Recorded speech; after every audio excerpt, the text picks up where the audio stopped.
that President Bola Ahmed Tinubu should abide by the federal character principle contained in Section 14, sub 3 and 4 of the 1999 Constitution by immediately reversing the appointment of Mr. Joseph Utsev as minister to pave way for nomination of another qualified person from the Idoma Igede ethnic group, which has been suffering extreme marginalization in the hands of the Tiv people since 1976, when Benue State was created.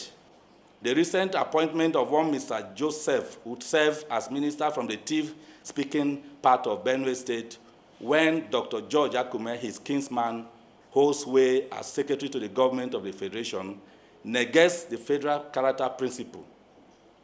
We totally reject the appointment in its entirety, as it is inequitable, unfair, and unjustifiable. The ministerial position ought to have been given to the Idoma Igede ethnic group, which is one of the largest in Benue by virtue of population. We therefore call on President Bola Ahmed Tinubu to reverse the appointment of Mr. Joseph Utsev immediately. Otherwise, we will approach a court of competent jurisdiction in the coming days to seek redress. Available statistics show that no fewer than 109 election-related deaths were recorded across the country before and during the 2023 general elections.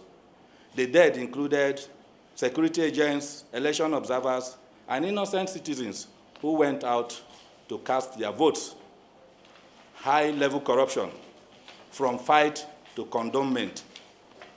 Section 15 sub 5 of the 1999 Constitution requires the state to abolish all forms of corrupt practices and abuse of power.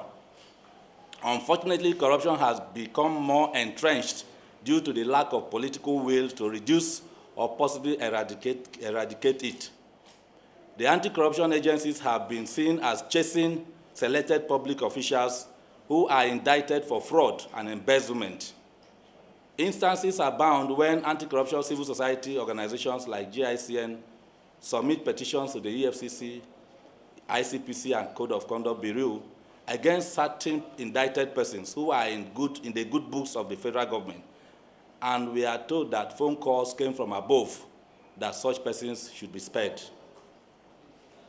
Most of the recently appointed ministers and special advisors are highly corrupt people with baggage of allegations hanging on their necks.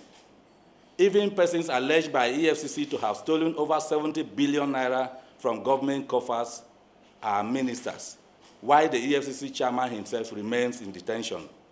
This is so strange. Also, a former governor that helped the late General Sani Abacha to loot billions of dollars during the military junta was able to skate through screening at the National Assembly to also become a minister. Based on our estimation, therefore, President Tinubu has succeeded in gathering recycled and corrupt politicians as members of his cabinet, simply because they supported him during the electioneering campaigns. It is rather painful that this crop of politicians who performed poorly during the last administration and added nothing to our national growth have again found a place to hide in Tinubu's government.